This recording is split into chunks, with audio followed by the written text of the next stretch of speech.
Turasubiye kubahereza mwiriwe canke mwaramutse bivanye naho buri umwe wese adukurikiye muri uyu mwanya w'amakuru aherereye n'iteka n'umunezero ntangere vyo gusubira kubagezaho aya makuru tugiye kwibanda mu gisata c'umutekano. Reka tubaramutse kandi tubahe ikaze batwanyi bacu mudukurikira muri mu gisagara ca Bujumbura, muri mu gisagara ca Gitega, muri mu zindi ntara zitandukanye zigize igihugu c'u Burundi. Nitwibagiye kandi abadukurikiye bari mu bice bitandukanye mu bihugu bihana imbibe n'u Burundi ku mugabane wa Afrika hamwe no ku yindi migabane ya kure. Mwese turabahaye kaze, murimenyereye ko tubagezaho inkuru ziba zivugwa mu bisata bitandukanye mu mutekano hagati ya kazi na muntu ubutungane babivugwa mu mutekano bivugwa hirya nino mu bimenyesha makuru no ku mbuga ngurukana bumenyi vyatangajwe n'abategetsi ingingo n'amatangazo bwe n'abenegihugu hamwe n'ayandi makuru menshi tuba twabatoreje dufashijwe n'amasoko yacu dufise hirya nino mu nzego no mu bice bitandukanye bigize igihugu c'u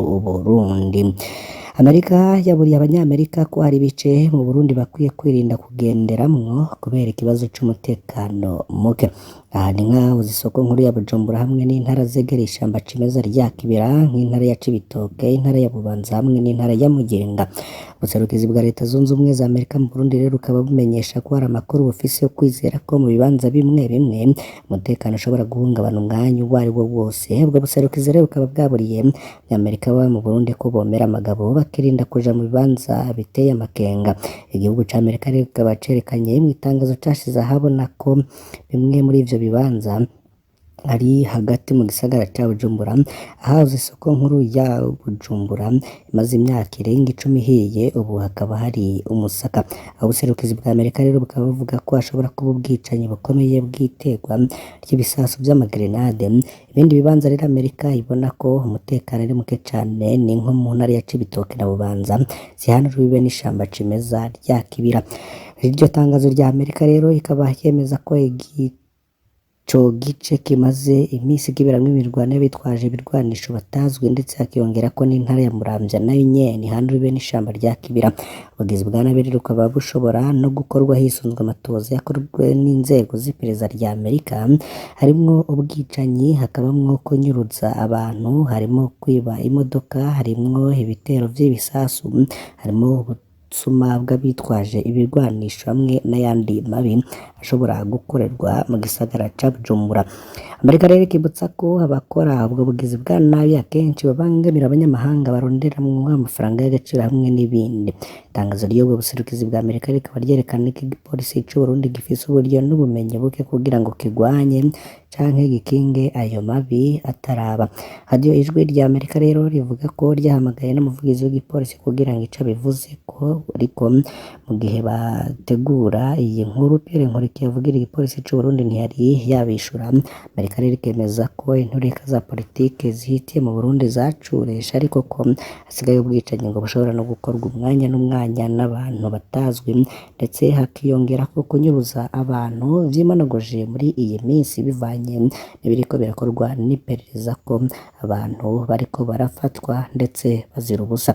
Yongera ko kandi ko hakunze kuba n'imikwabu canke isakwa ry'igipolisi bishobora no kubuza abanyamerika kwidegemvya. Amerika yo ikagira iti n'imipaka irashobora kugarwa atabimenyesheje imbere y'igihe.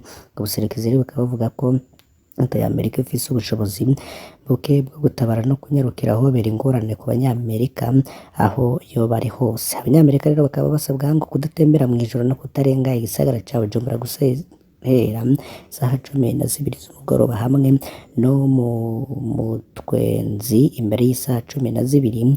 Umwe mu bategetsi rero atashatse ko amazina y'abamenyekana yabwiye Ijwi rya Amerika ko Amerika yarengeje urugero, kuko kubwiwe iryo tangazo ryerekana ko Burundi bwafashwe nk'igihugu kiri mu ntambara. Ico bikoze bamwe mu bahinga mu vyerekeye umutekano no kurwanya ibirwanisho bito bito bitembera mu banyagihugu mu karere k'ibiyaga binini babona ko Burundi budakwiye gufata minenerwa ku gagohe Amerika yavuniye abayo.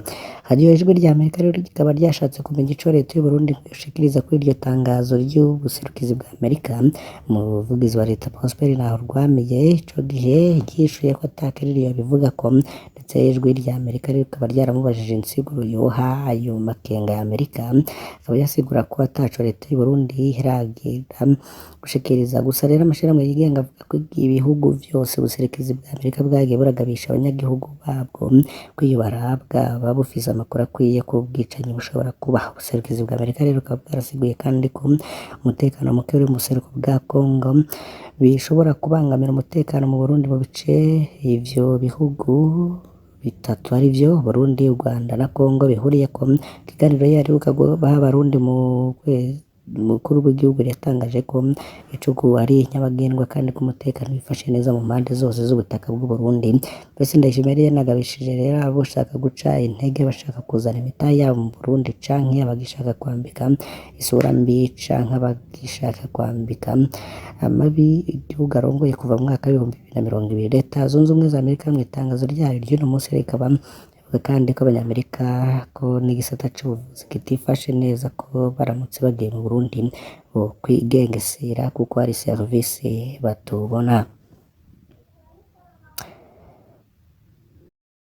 Yandi makuru ahari nuko n'umushikiranganji wa mbere wa leta y'u Burundi Jacques Ndirakobuca asaba abajejwe intwaro kuvyaza umusaruro igihugu kibanye ca Kongo. Jacques Ndirakobuca bataziranda kugarika akagira ati nta ngorane n'imwe abarundi twari dukwiye kugira turi iruhande y'igihugu nka Kongo. Jacques Ndirakobuca akaba abivuga ko aba bakongomani binjira mu Burundi barenga ibihumbi 300 baciye ku mupaka wa Gatumba mu gihe umukongomani umwe yokwinjiza $10 imiti ikwiye abarundi bose yoboneka.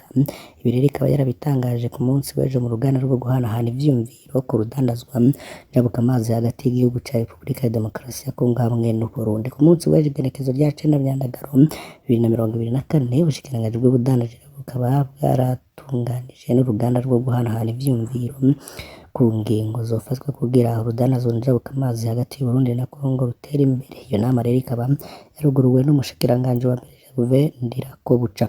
Muri iyo nama rero umushikiranganji wa mbere yatanze agatoki igipolisi c'u Burundi kuba kiri inyuma y'ubusuma n'ibiturire bikorerwa abakongomani binjira mu Burundi bakoresheje umupaka wa Gatumba. Bwaje Jacques Ndirakobuca rero abavuga ko abarundi atangorane bari bakwiye kugira kandi begeranye n'igihugu kibanye ca Kongo. Kubw'ivyo rero abajejwe intwaro bakwiye no kuvyaza umusaruro igihugu ca Kongo. Akagira ati abarundi nta ngorane n'imwe twari dukwiye kugira twegereye igihugu kibanye ca Kongo. Umushikiranganji wa mbere Jacques Ndirakobuca bataziranda kugarika rero akavuga ko abakongomani binjira baciye ku mupaka wa Gatumba barenga ibihumbi 300. Mugero ngo umukongomani umwe yo kwinjirana $10 nk'abarundi bashobora no kuronka imiti ibakwiye bose. Frederic Bamvugenyumvira arongoye urunani Sephora Arusha avuga ko umukuru w'igihugu Varisito Ndayishimiye atari gutanga imfashanyo muri Zambia mu gihe abarundi bugarijwe na kigoyi hamwe n'ubukene butagira izina. Ni nyuma yaho umukuru w'igihugu Varisito Ndayishimiye atangiye imfashanyo mu gihugu ca Zambia kuva ku igenekezo rya 1 Myandagaro 2024. Umukuru w'igihugu Varisito Ndayishimiye akaba yari yakoze urwo rugendo mu gihugu ca Zambia aho yashoboye no kubonana mbere n'abarundi batari bake baba muri ico gihugu ca Zambia. Muri urwo rugendo rw'umukuru w'igihugu c'u Burundi Varisito Ndayishimiye yaratanze n'imfashanyo ku gihugu ca Zambia igizwe n'intete z'ibigori, umuceri hamwe n'ibiharage. Frederic Bamvugenyumvira rero akaba arongoye urunani Sephora Arusha avuga ko umukuru w'igihugu atarakwiye kuja gufasha abandi mu gihe abarundi benshi bugarijwe n'ubukene na kigoyi. Ibi rero bikaza bikurikirana ibyabaye umwaka uheze mu kwezi kwa gatatu aho Angelina Ndayishimiye nawe yarungitse amatoni 25 y'umuceri muri Guinea Equatoriale. Ni inkuru rero yashizwe ahabona n'ibiro vy'umupfasoni mukuru w'igihugu ca Guinea Equatoriale ku itariki ya 3 kwezi kwa 4. Mu gihe rero hari ukurukuru ko hari umuceri amatoni menshi yoba yarajanwe muri ico gihugu ca Guinea Equatoriale. Ivyo rero vyanemejwe n'ibiro vy'umupfasoni mukuru w'igihugu ca Guinea Equatoriale Constancia Mange Diobiang ku itariki ya 3 kwezi kwa 4 2023. Baremeza ko baherutse kuronka imifuko 1000 y'umuceri yarungikiwe n'umupfasoni mukuru w'igihugu c'u Burundi Angelina Ndayishimiye. Inkuru rero ikaba itomora neza ko iyo mifuko ipima amatoni 25. hari haciye indwi rero hari ukwibaza vyinshi ku matoni arenga 20 y'umuceri yaraherutse kujanwa n'indege y'igisirikare ca Guinea Equatoriale ndetse yakuye ku kibuga c'indege muri Ndadaye ci Bujumbura. Bamwe rero baranabeshe ko umuceri urungikiye abasoda b'Uburundi muri Kongo, abandi mu biro vy'umukuru w'igihugu barabeshe ko ari umuceri ugurishijwe kuri Perezida Obiang Nguema kugira nawe arungike amadolari yo kugura igitoro. Uri Nyamitwe yanditse yerekana ko umuryango w'umukuru w'igihugu warimye none wironkeye isoko aho ushaka. Ese iyo mfashanyo yo gufasha abakene mu Burundi yarungikiwe kimwe mu bihugu vya mbere bitunze muri Afurika? Tangazo b'ibiro vya Constance Manga de Obiang bivuga ko ayo matoni ari ingabire Angeline Ndayishimiye yarahaye fondasiyo y'umupfasoni w'umukuru w'igihugu ca Guinea Equatoriale. Urubuga rwiwe umumenyeshamakuru Bob Rugurika yamenyesheje ko umuceri warungitswe muri Guinea Equatoriale ari ubusuma bw'umuceri Ubushinwa bwari buherutse gufashisha Uburundi. Perezida Ndayishimiye rero akaba yita ibiguga abajana umwimbu w'Uburundi mu mahanga, ibiciro rero bigasigara biraduga kuko muri Kigarama 2022 Perezida Ndayishimiye niho yatutse cane abanyakayanza bimbura ibifungurwa bakabishora mu Rwanda, yabise ibijojo bitagira ubwenge bimarina umwimbu mu mahanga bugasigara birarira ngo imfungurwa zirazimvye mu Burundi. Hari n'abanyagihugu rero batari bake bafunzwe, abandi banyazwe n'imiduga yabo bagirizwa gushora umwimbu w'u Burundi mu Rwanda no muri Tanzania.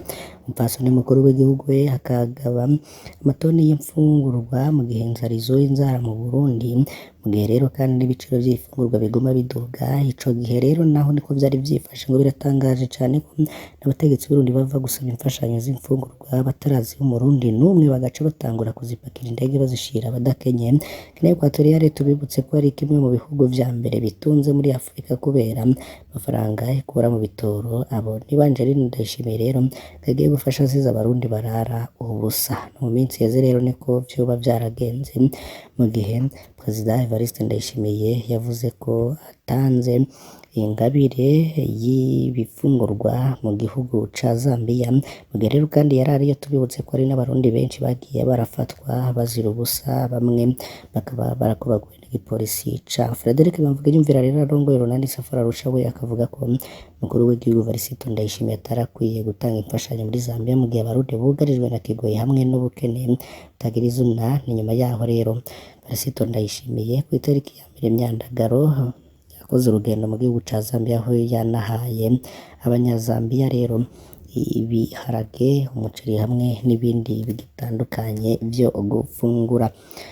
Reka muri uyu mwanya tubakengurukire cane ko mwakurikiye amakuru twari twabateguriye kandi tubagejeje ko havugwa mu bisata bigiye bitandukanye. Tukaba twagarutse mu bisata vyinshi harimwo umutekano, tukaba twaragarutse kandi ku itangazo yatanzwe na Leta Zunze Ubumwe za Amerika ko abanyamerika bari mu gihugu c'u Burundi bokwiyubara ndetse bakagenda buke buke. Gusa duhereze kuri iyi nkuru ivugwa mu Kayanza, abantu babiri ku mutumba Musave mu gisagara ca Kayanza bari mu gasho bwa komisariya y'igipolisi kuva kuwa gatanu. N'amakuru ava mu gipolisi akavuga ko bafatanywe muhiri w'abamaritiro 400 y'igitoro co mu bwoko bwa mazutu, bikavuga ko bashaka kukidandaza mu buryo bw'amagendo. Urongoye igipolisi mu Kayanza arakanura abantu kwirinda urudandaza rw'amagendo kuko rubujijwe kandi ruhanwa n'amategeko, abasaba kandi kwirinda kuza barabika igitoro mu nzu kuko bishobora no guteza isanganya ry'umuriro. Turabakengurukiye cane, vyonda kuri subscribe canke sabone, mare guhezagire.